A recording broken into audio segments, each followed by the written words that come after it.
Hey everyone, welcome to part two of Fischl's translation differences. For the Mandarin one, I think we're going to see a lot more of Oz being featured in the writing, as opposed to the English one, where I think he kind of gets asked to take a back seat. So without further ado, here we go. The insubordination! 不进之徒! So this one is when she takes a lot of damage. It's kind of like Insubordination, but it's a little bit more haughty than that. 不敬之徒 is if we were to try to make it sound more like what Fish would say, it would be like you disrespectful ruffian or something like that. You uncouth scoundrel or something like that. Like 不敬 is like disrespectful, and 知途 like 途 is normally like a reference of like a person, but it's more used like 暴徒 or 歹徒, so like ruffian or like scoundrel or someone who like does bad things. By royal decree! 以断罪之名.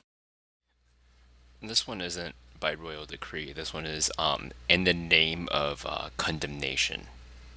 Right, so if we take it apart, it's 以断罪, so by condemnation or like according to condemnation, 之名 is like in the name of.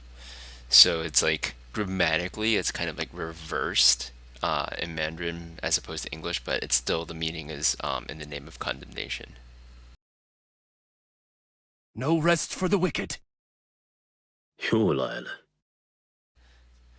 This one, Oz in Mandarin is extremely tired and annoyed by this because he says "yo lai," it's like again instead of the English one, which is no rest for the wicked. Like Oz, I guess, kind of gets worked extremely hard by Fischl.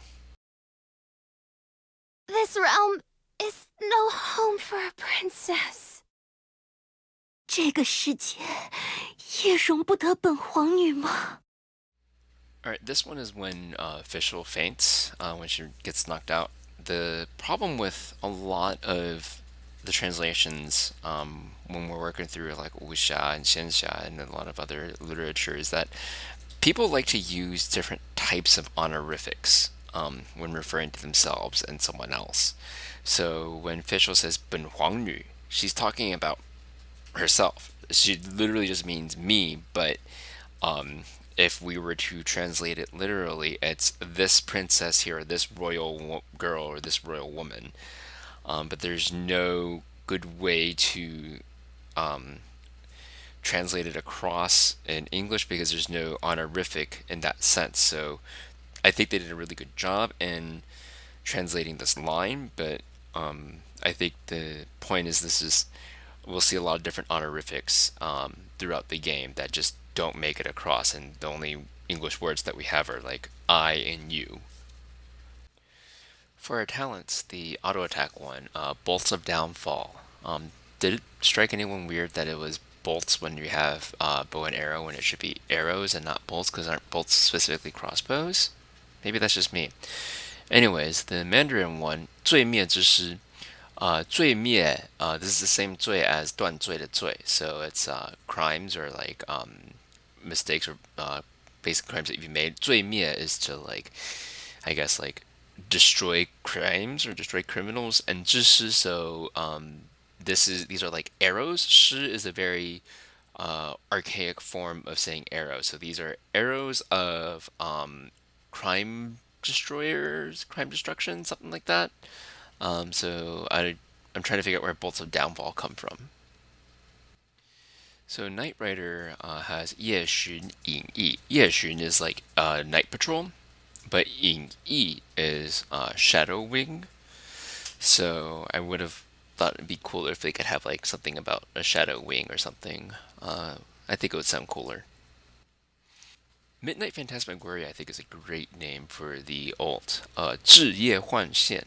日夜 is like the pinnacle of night, so midnight is perfect for that. And 换线 is illusions to appear, and I think that really fits well with Phantasmagoria. So this one, give it A plus. The second passive, Stellar Predator, I think doesn't communicate exactly what they mean by stellar, because the Mandarin one is 世星磨牙. 世星 means to eat stars, and 磨牙 is like magical or demonic crow. More in this case, I would say is closer to like the sense of magic, so like 魔法 or 魔术, and not like 魔鬼, which is demon. So 磨牙 is like magical crow, and that would be Oz, who eats stars.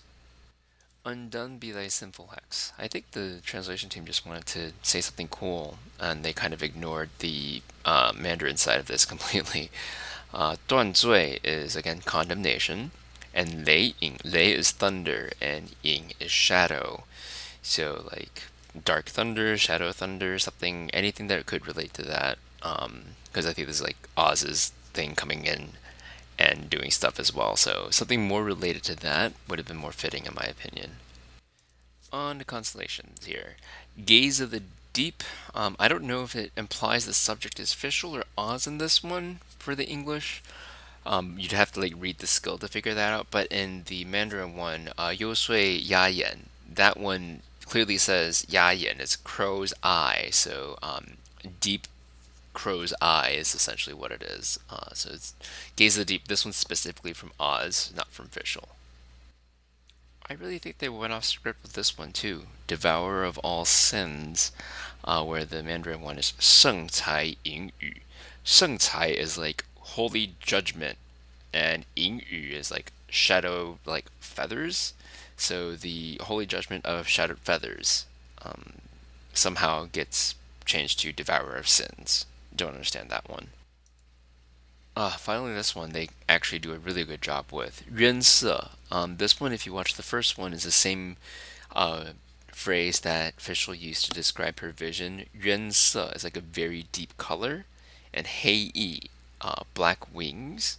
So Wings of Nightmare does a really good job of translating this.